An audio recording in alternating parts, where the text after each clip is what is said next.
A recent UK study has shown that in Britain today, more people choose to gamble than read.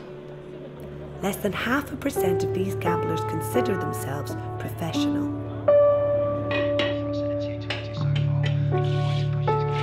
In the making of this series, I'll be following John, a full-time professional gambler, to try and find out how he makes a living by employing what he calls a foolproof betting system.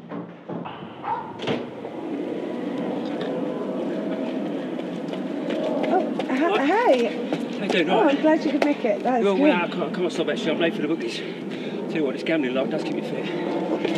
But we...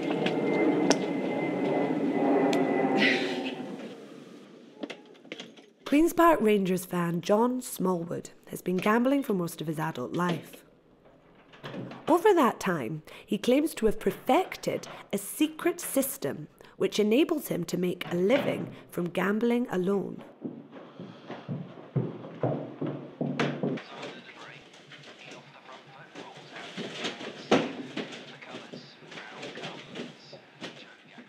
John has agreed to allow me into his life, and I'll be following him over the 9 months of the English football season to try and find out just how well his system works.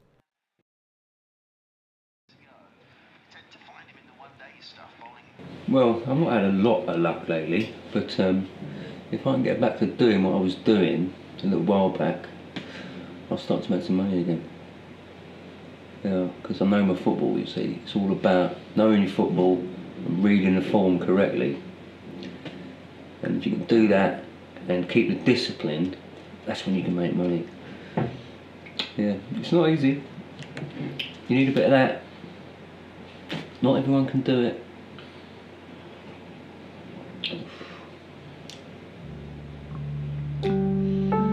That's it, I've worked out what I'm doing today. John explains to me the difference between making a professional single bet and the more amateur accumulator, where the gains are much higher, but the chances of winning are remote and more akin to buying a lottery ticket. John tells me that the key to his system is an in-depth knowledge of the game and showing great personal discipline. Yeah, what I do with the football, I like to spend hours throughout the week looking at facts and figures, absorbing information into my brain, you know, and then I blend that all together with my sort of knowledge of psychology and all that. Blend that all together, and that sort of gives me the answers I'm looking for, you know. Get like a proper feeling about something. But that's only after loads of research, you know. You know, I mean, I'd call myself a pro, yeah. I suppose you could say I was a pro gambler. I've got all my bets on.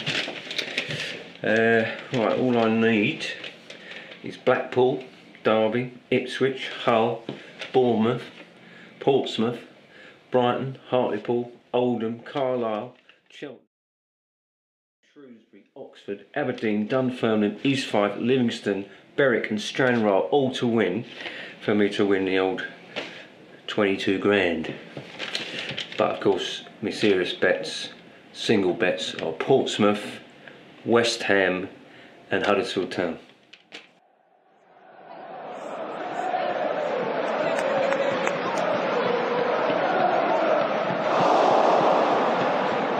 This is unbelievable. It's a horror story for Huddersfield. Well, there'll be questions asked in the Portsmouth defence as Snodgrass's looping corner came in.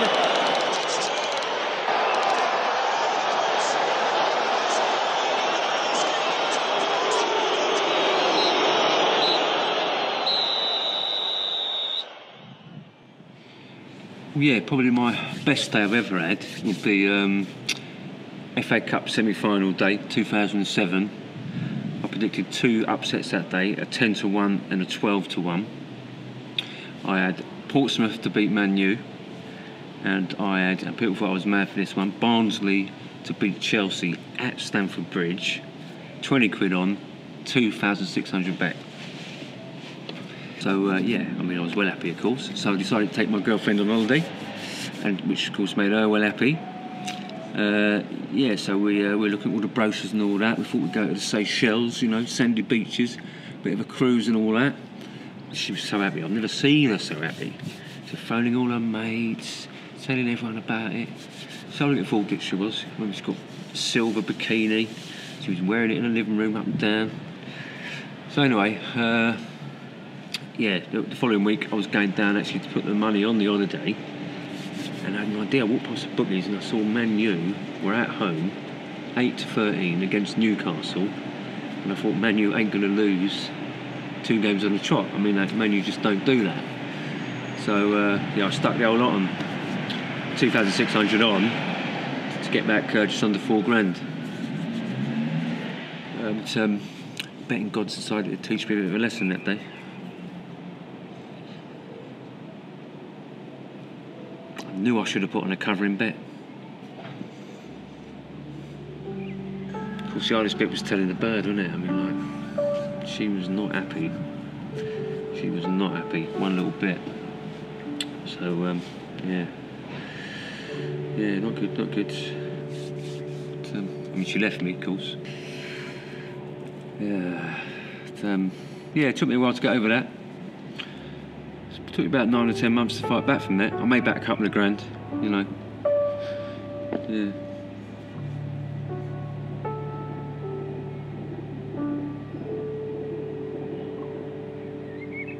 It had been 4 weeks since the opening day of the season. John had still failed to win a single bet. I was beginning to question if John's system was as foolproof as he'd once claimed. I went to meet him near his home in the hope that his luck had changed. Got the most unbelievable odds on Cheltenham Town, 5-1. They've lost the last 5 games, but they're the biggest team in that division. And I think the bookies have made a bit of a mistake, 5-1. Really? Does the fact that, I mean, maybe when the bookies give somebody 5 times their money back on a bet, does it not maybe trigger something? Maybe they know something that you don't.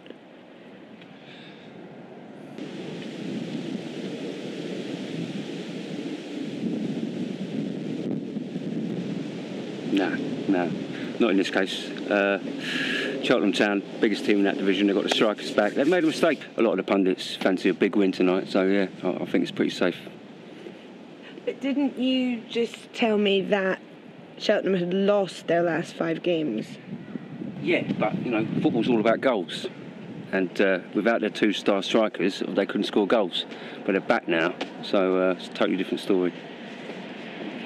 And do you mind me asking how much you gambled today? Well, I've gone large, obviously, because, you know, these sort of bets you don't want to be kicking yourself later. You haven't put enough on when it comes in. You miss an opportunity then, don't you?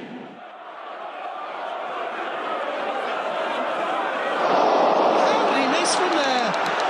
That is the miss of the season. Brendan Rodgers, who watched his side defeat Cheltenham 1-0 on Saturday. Stephen Dobie, who spent much of last season on... I caught up with John after the game. I tried to broach the subject of Cheltenham Town's defeat, but instead John seemed more interested in showing off his culinary skills. Anyway, what we'd like to do is today is show you how to make a nutritious meal in under 60 seconds. My signature dish, value noodles. 8p from most big supermarkets. So you get your boiled noodles, give them a strain. Like that, lovely. Drop of oil. That's lovely. Salt and pepper.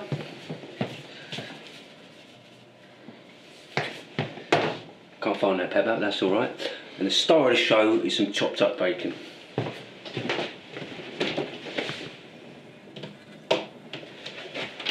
Never mind, just as good without bacon, just as good. Quick stir. And the finishing touch is a drop of Worcester sauce. Soy sauce is just as good.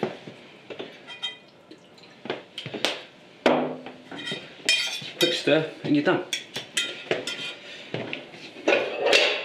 Don't need a plate, straight out of the pot.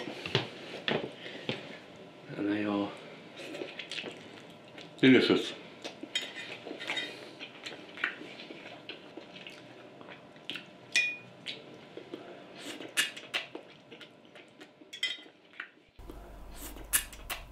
Now, what people don't understand about the dogs, it's a bit different to other stuff. Like, say you've got your 6 dogs, and you've got, say, a couple of them over 9 to 4, and the others sort of under 9 to 4, like odds on, something like that. And the ones that are over 9 to 4 are drifting, maybe going out to 4s and 5s. You forget about them, but the ones you do look at are the ones that ain't really moving. The ones that say started at 6 to 4, it stayed at 6 to 4 for ages, and the other ones are going out and out and out. What you do, you let them ones go, but what you do, no, you get the ones that the odds are going down. That's it. You get the ones the odds are going down.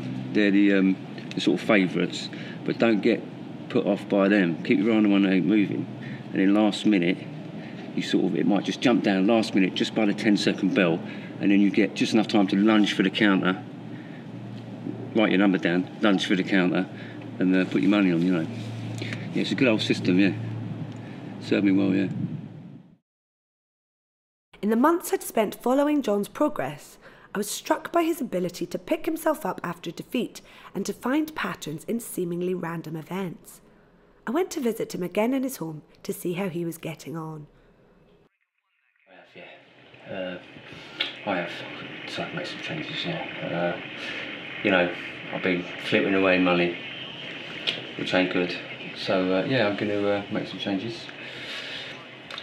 From now on, it's just large single bets. No mucking about with silly little teams and long odds, accumulators. Just proper teams, proper money on, proper money back. Funny enough, Man United are playing at home tonight. They're 2 to 5, so I'm going to whack a load on them. Right.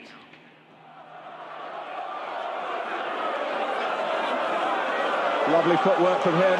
He dances through! And Manchester United were totally bewildered. It was a horrible defeat, but really mainly suicidal to us. We at 10 minutes we kept attacking with full-backs right up as wingers.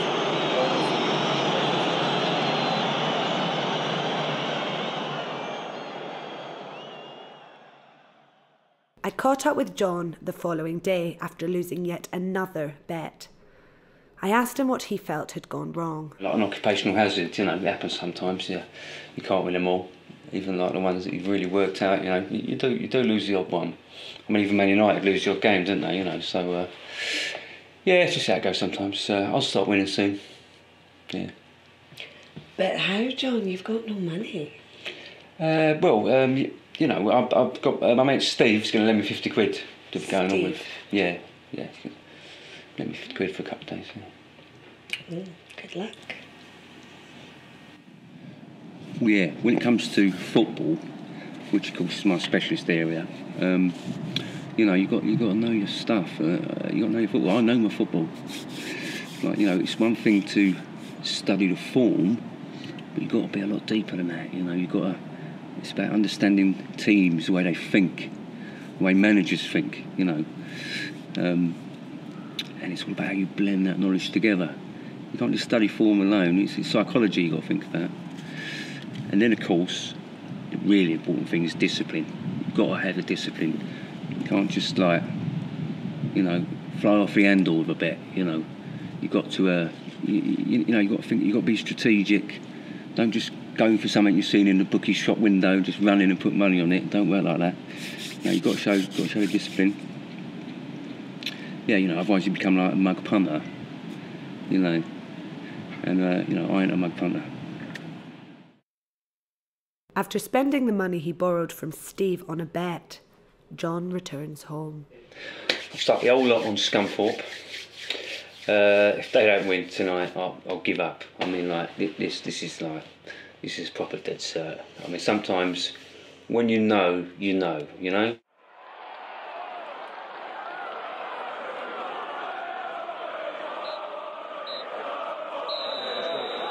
Notts County 2, Lincoln City 3.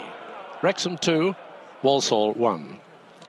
Scunthorpe United 1, Southend United 4. Bishop Auckland 2, Accrington Stanley 1. Blythe Spartans 3, Stalybridge Celtic 2. Steve, yeah, how you doing, mate? I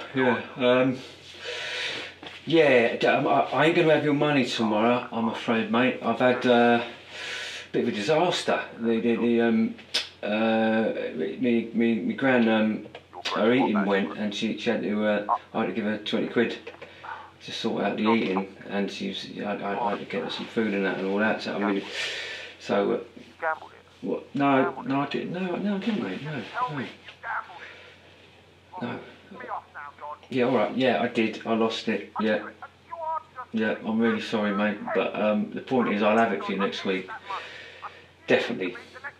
Okay, mate. Nice one. Appreciate that. Cheers, mate. Bye. Oh well. Steve's not too happy. Ooh. Oh, well, these things happen. Worst thing about that, of course, is I'm not going to have enough money for my bets on Saturday.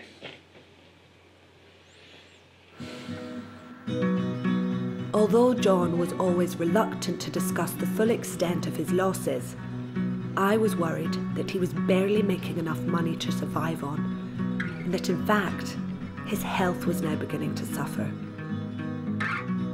Finding John passed out on his doorstep one afternoon, I was shocked to find out, once I'd convinced him to visit a doctor, that he was in fact suffering from acute anemia, brought on by scurvy. I could see now that gambling had condemned John to a life of indignity, broken promises and value noodles.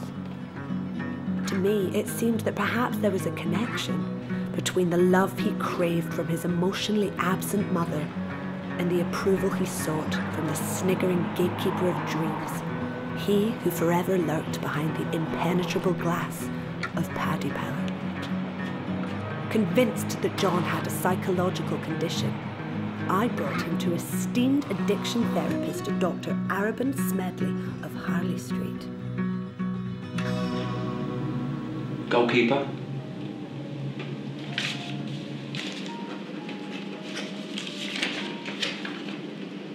Tackle. Tackle. The two blokes going in for a tackle. John's case is a complex one.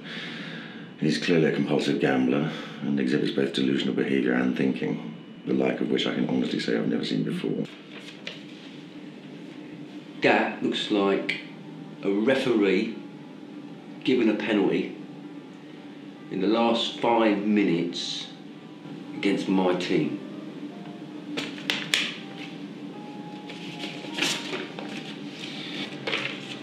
Right.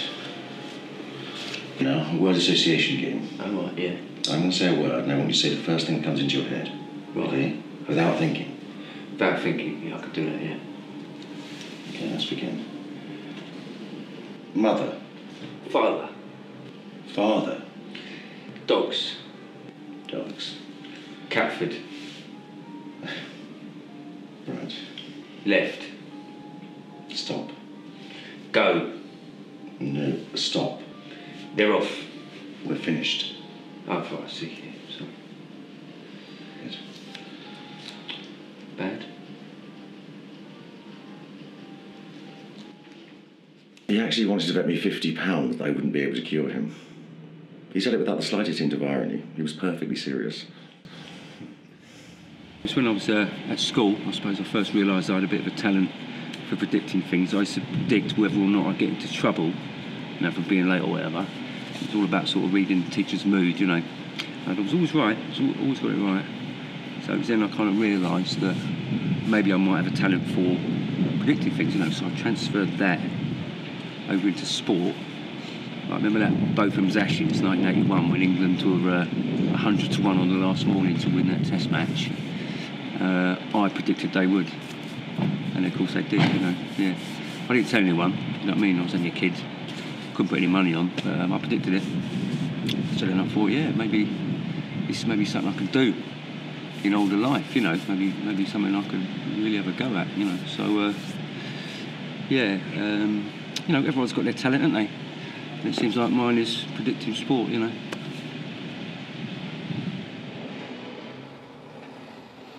Two weeks have passed, and it appears there's been a turnaround. Since my diagnosis, confirmed by Dr. Smedley, John, it seems, is ready for change. I'm satisfied that John has finally listened to the voice of reason. I'm off down the book. Just put my accumulator on.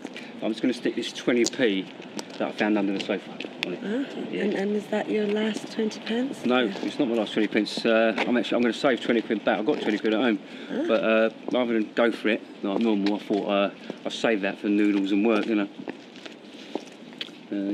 just be sensible. You know, I've been on a bad run, and sometimes you just got to accept it. You've been on a bad run.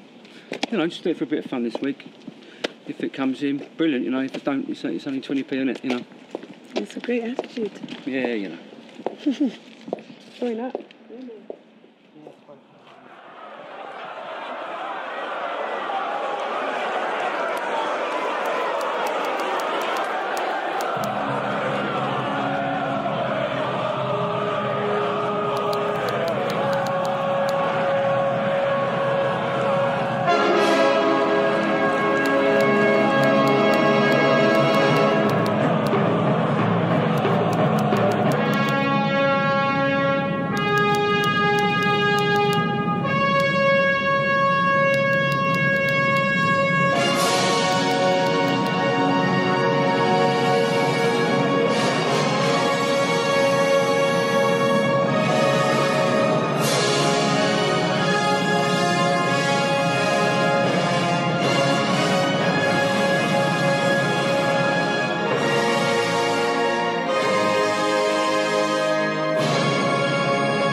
Astonishingly, John's 7-team accumulator wins, at odds of 1,000 to 1.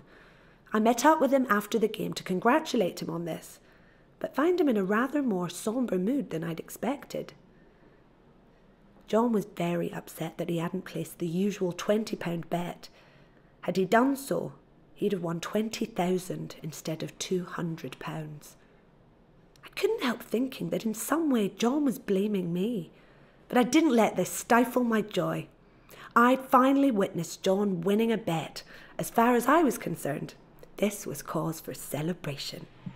Cup of tea? Yeah, lovely, yeah, thanks, yeah. There's no sugar. Oh, and milk. And the water's been cut off. Oh, so it has.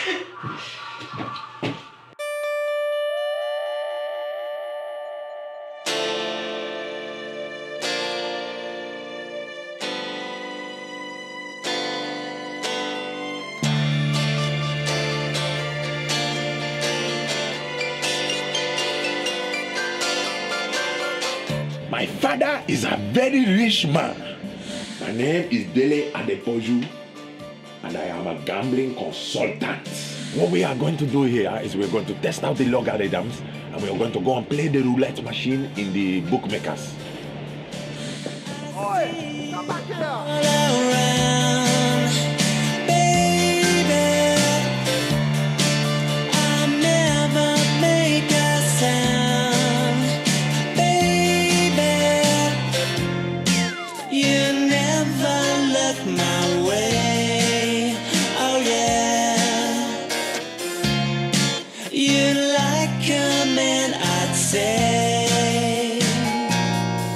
What about me?